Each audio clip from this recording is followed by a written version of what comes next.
La ilaha illa anta, tiada Tuhan selain engkau. Subhanak, engkau maha suci. Inni kuntu minaz zalimin, aku termasuk orang yang zalim. Nabi Ayub alaihissalam enggak ada berdoa ya Allah sembuhkan aku. Malu dia minta sama Allah. Apa kata dia? Rabbi anni massaniyad durru, aku kena penyakit ya Allah. Wa anta arhamur rahimin, engkau maha penyayang di antara yang sayang. Jadi kita begitu berkeluh kesah dengan hidup ini, katanya beriman, katanya sholat, inna sholati wa nusuki wa mahyaya wa mamati lillahi rabbil alamin, katanya Allahu Akbar, Allah maha besar, baru dikasih sedikit aja oleng. Nah, jadi yang pertama itu adalah bandingkan diri kita. Itu perlunya kita ngobrol, kita cerita sama orang. Orang yang helmnya hilang, stres, depresi, ngomong kemana-mana, update status helm hilang. Begitu ketemu sama orang, motornya hilang, lebih nyantai. Ada orang bininya hilang, lakinya hilang, anaknya hilang, kerjanya hilang. Jadi perlu kita membanding-bandingkan diri, mengukur bayang-bayang. Jadi jangan kalau kita kena keterpurukan, usaha hancur, bisnis nggak jalan, lalu kemudian kita mengurung diri, berhenti sendiri, stres, depresi, minum racun, mati. Tetap sholat ke masjid berjamaah, dengarkan tausiah, ceramah, ngobrol. Mungkin ada orang yang dibukakan Allah pintu hidayah, tahu dia ujian kau ini belum ada apa-apanya, kemarin si Anu lebih hebat lagi ujiannya. Nah, ini perlunya kita membanding-bandingkan diri dengan, kita nggak boleh banding-bandingkan diri, nggak boleh itu kalau masalah dunia. Kenapa dia kaya, kenapa dia begini. Tapi kalau masalah mau mencari kesabaran, maka kita memang disuruh membanding-bandingkan. Makanya ketika terjadi berbagai macam ujian yang dialami Nabi SAW, maka Quran itu isinya cerita, dan Nabi disuruh bercerita. Faqsusil qasasa, ceritakan cerita-cerita itu. Supaya apa? La'allahum yatafakkarun, supaya manusia ini berpikir. Dan kalau kita baca buku-buku motivasi itu isinya cerita. Cerita tentang orang sukses, cerita tentang orang gagal, cerita tentang orang buat permohonan 16 kali ikut tes PNS gak lulus-lulus, akhirnya buka usaha berhasil. Cerita tentang orang keluar dari bank konvensional, buka warung pinggir jalan, akhirnya sukses. Cerita tentang orang diusir mertua karena nggak punya kendaraan, akhirnya buka usaha sukses. Dunia ini cerita, man make story. Manusia bisa membuat cerita. Apa ceritamu? Bagaimana cerita orang lain? Bandingkan cerita itu. Bandingkan cerita kita, kesakitan kita, kebangkrutan kita, kematian saudara anak kita dengan orang yang diuji Allah Subhanahu wa taala, maka belum ada apa-apanya. Ini poin yang pertama. Yang kedua yang bisa menguatkan kita itu adalah wasta'inu bis sabri, sabar. Sabar itu artinya menahan. Jadi ada ibadah itu yang keluar duit, bangun masjid, anak yatim, fakir miskin, sedekah beras. Ada ibadah itu yang keluar darah, jihad fisabilillah, mati syahid. Ada ibadah itu yang keluar keringat, tawaf, sa'i, melontar jumrah.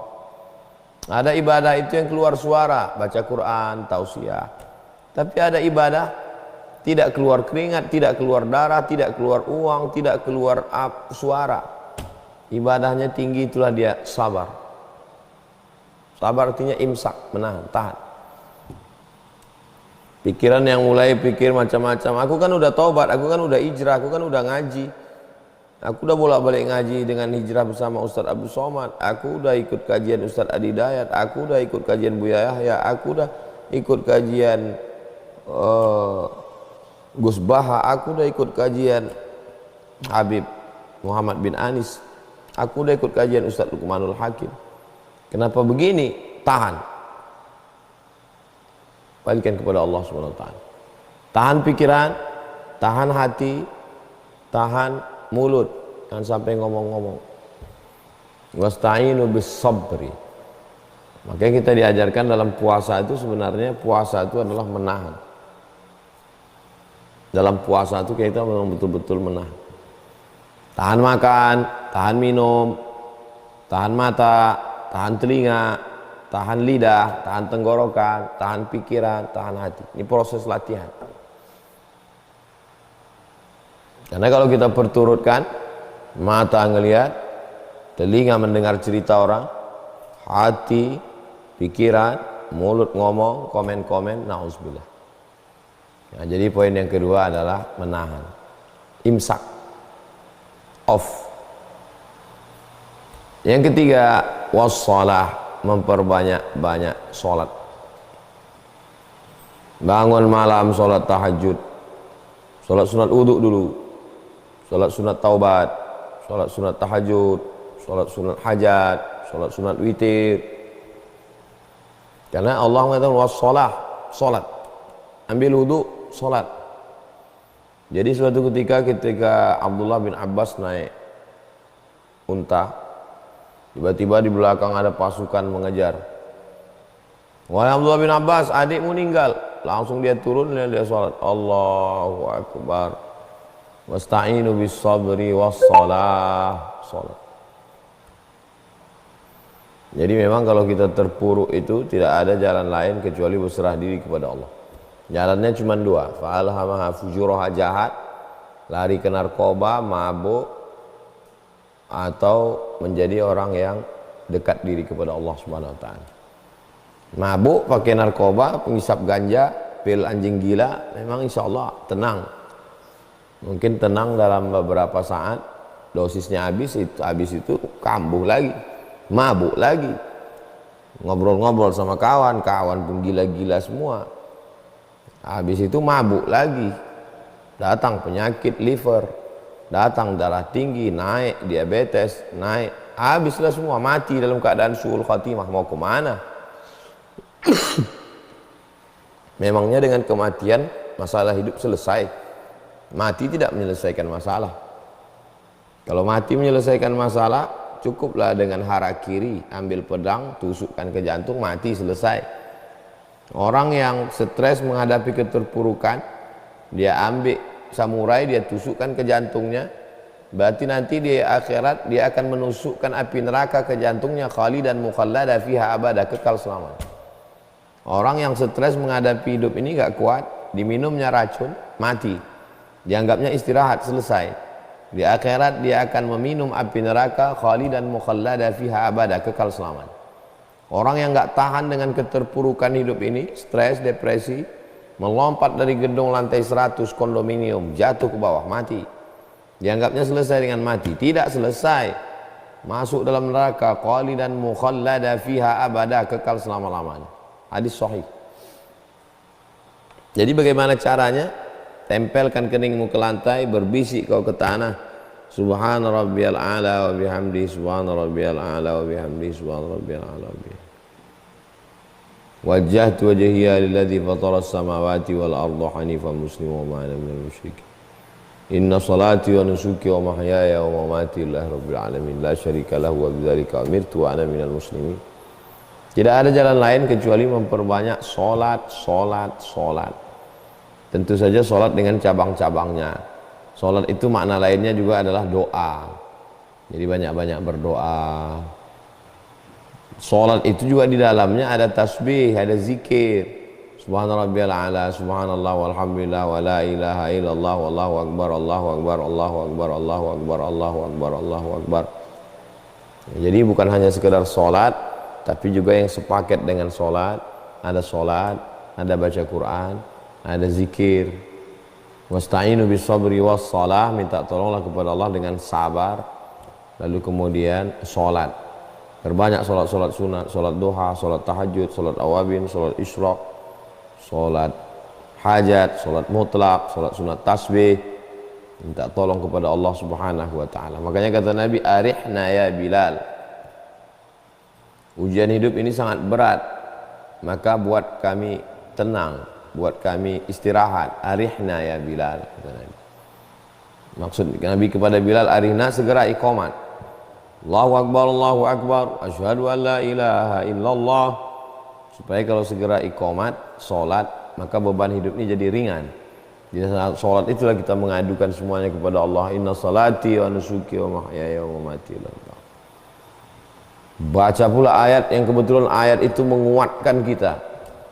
Wadduha wal laili idza saja ma wadda'aka rabbuka wa ma qala. Allah tidak meninggalkanmu, Allah tidak membiarkan. Wala sawfa yu'tika rabbuka fatarda. Kalau engkau ridha menerima ujian ini, Allah akan berikan apapun yang kau. Alam yajidka yatiman fa'awa. Dulu kau anak yatim, sekarang kau diberikan keluarga. Alam yajidka dhallan fahada. Dulu kau tidak tahu jalan, sekarang Allah sudah beri jalan, kau hijrah. Fa amal yatima fala taqhar, wa ammas sa'ila fala tanhar, wa amma bi ni'mati rabbika fahaddits. Itu menguatkan kita semua itu. Bacalah Al-Quran seakan-akan Al-Quran itu diturunkan kepadamu. Maka saat membaca Quran itu, pembenci-pembenci, musuh-musuh, haters, inna syani'aka huwal inna a'tainakal kautsar. Kami sudah berikan kepada engkau nikmat yang besar. Fasalli, salatlah, salat. Fasalli li rabbika, salatlah, minta kepada Allah. Wanhar, berkurbanlah, sedekah. Musuhmu, orang-orang yang mengejekmu, inna syani'aka huwal abtar. Semua yang membenci-bencimu, hatersmu, huwal abtar, dia akan terputus. Itu urusan Allah. Urusanmu beribadah. Urusan tu'izzu man tasya' wa tudhillu man tasya'. Mengangkat, menurunkan, menghancurkan, membinasakan, itu urusan Allah. Enggak usah urus urusan Allah. Urus saja urusan kita, urusan Allah, musuh-musuh kita biar Allah yang urus. Nah, ini penting memahami seperti ini. Poin yang keempat adalah bagaimana ketika kita sedang berada dalam keterpurukan itu, perlu berada di sebuah komunitas yang sehat.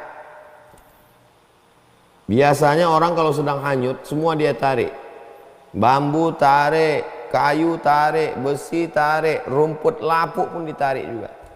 Kalau kebetulan yang ditarik ini besi, selamat. Kalau yang kebetulan ditarik ini bambu, selamat. Kalau yang ditarik ini kayu, selamat. Tapi kalau yang ditarik ini rumput yang rapuh, tenggelam. Curhatnya sama pelakor, ngobrolnya sama pecandu narkoba, diajaknya dugem, diajaknya mabuk, diajaknya sakau, habislah.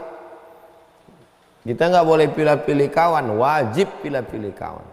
Pilih yang mengingatkan kita. Kamu saya lihat dalam keadaan terpuruk nih, ayo ke masjid, mandi tobat, semangat ganti baju, bersih, semangat kita, diajaknya ke masjid, dengar pengajian. Mendengar pengajian itu kita keluar out the box. Ini kita sedang berada dalam satu kotak ini. Kotaknya ini kotak racun, bocor gas beracun. Kita udah di dalam itu udah megap-megap, udah kehabisan oksigen. Maka datang kawan kita menarik kita, dibawanya kita kajian Riyadhus Shalihin, keluar kita out the box. Jamaah subuh Rabu ini kita membahas tentang hadis-hadis Rasulullah. Kalau enggak selama ini kita berkutat di situ terus, buka status, lihat komen orang, makin hancur, makin terpuruk. Jadi bangkit itu kita keluar dari oksigen udara yang kotor ini, keluar ke udara bersih.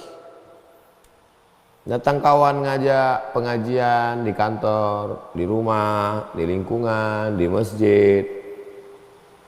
Orang kalau terpuruk, stres, malas mandi, malas makan, baring-baring tempat tidur, malas bangkit. Setan lagi, setan suka pada yang busuk-busuk, bau-bau. Mandi, bersih, semangat, sholat sunat taubat, mandi taubat, ganti baju, bersih, sholat, kumpul sama orang-orang yang membangkitkan semangat. Kamu katanya ini rugi kemarin bisnis. Iya, oh si Anu kemarin bermiliar-miliar, sekarang bangkit lagi. Ngobrollah dengan orang yang membangkitkan semangat kita. Jangan ngobrol sama orang yang menjatuhkan semangat kita. Saya kalau ngomong sama orang 5 menit, ngomongnya itu menjatuhkan semangat, saya tinggalin. Tuh apa ngomong sama dia? Saya mau ngomong sama orang yang membangkitkan semangat, yang membuka cakrawala berpikir, yang mengangkat saya dari keterpurukan. Ini badan kita ini sedang ditarik oleh pasir bergerak ini, narik terus ke bawah. Maka kita mesti semangat. Seperti Nabi SAW menyelamatkan Abu Bakar Siddiq. La tahzan, jangan sedih, jangan takut, jangan cemas. Innallaha ma'ana, Allah bersama kita. Pertama, bandingkan diri kita bahwa ujian yang diterima Nabi, Rasul, wali-wali, orang-orang soleh, belum ada apa-apanya ujian kita. Yang kedua, tahan. Setelah merenung sejenak, tahan. Lalu kemudian sholat. Setelah selesai sholat, gabung dengan kawan-kawan yang satu circle yang sehat, sehat pikirannya, sehat cara dia berpikir. Kemudian yang terakhir adalah ada harapan, ada ide, ada kreasi, ada program ke depan. Jadi jangan bawaannya mau mati aja. Nabi SAW, la tuftahannal Konstantinia, kamu akan membebaskan Konstantinopel. Padahal waktu itu di tengah keterpurukan. Nabi SAW mengatakan kamu akan membebaskan Romawi, kamu akan membebaskan Yaman, kamu akan membebaskan negeri Syam, kamu akan menguasai dunia. Fa idza faragta fansab. Kalau selesai dari satu aktivitas, buka aktivitas baru. Tapi jangan sombong. Wa ila rabbika farghab. Berharapnya, memintanya kepada Allah Subhanahu wa ta'ala. Jadi itu 5 poin. Itu 5 poin obat bagaimana supaya kita bangkit.